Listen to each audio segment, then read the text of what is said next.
that's what your verdict is.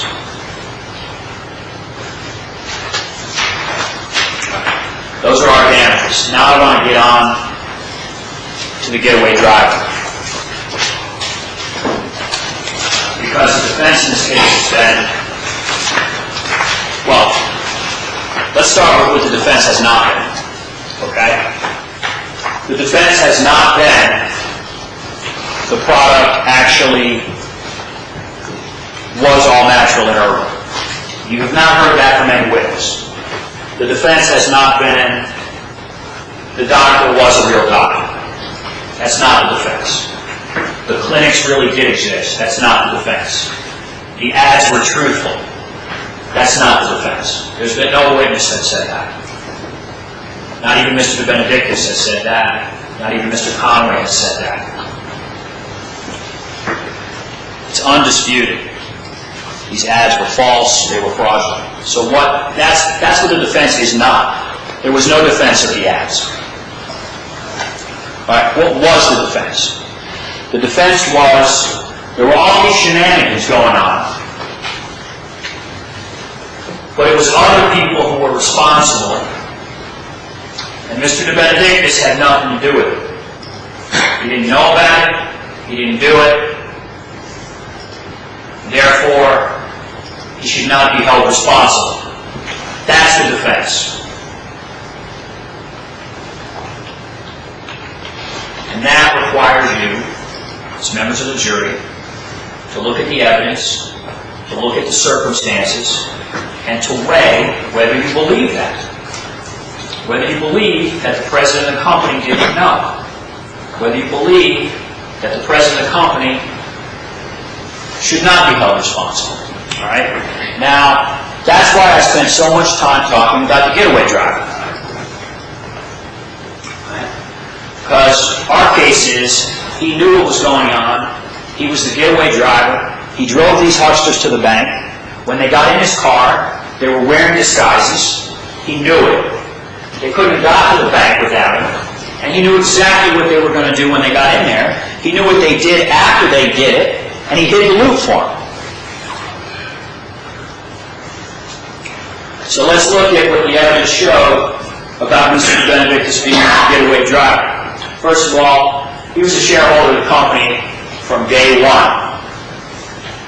Now, there's a little bit of a dispute. Was he 13% shareholder or was he 49% shareholder? He says it was only 13%. He reported on the tax forms that it was 49%. He reported on his financial statement that it was 49%.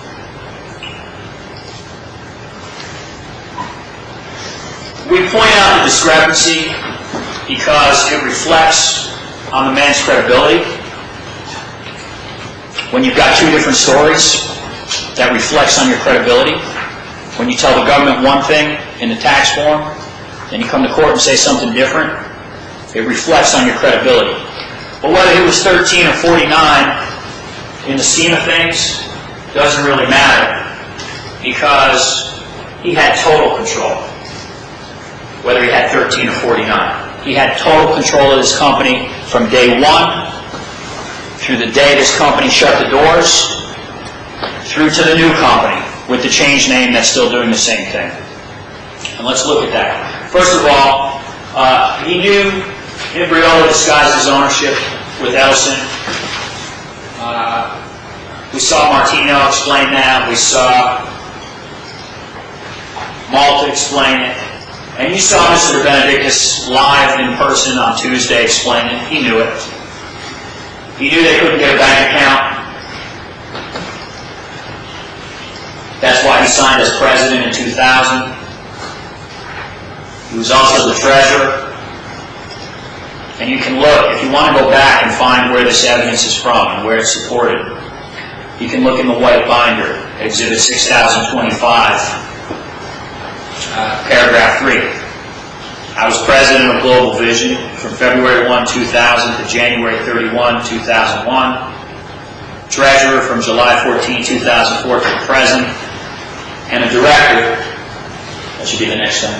Yeah, and a director from February 1, 2000 to the present. That's his own testimony. You have that in the white binder.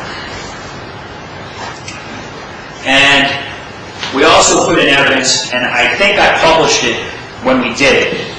Exhibit 6052, which was the document he signed back in 2000, appointing himself president so that they could go get an account at the bank. So that was 6052. So he's all these 6 things, and he's also chairman of the board. He also owns the building at 227 East 56th, and he's the landlord. That's why he had the lease, the one exhibit he put in evidence. And because he's the landlord, he knew the clinic was fake, because he knew there was no clinic in his building.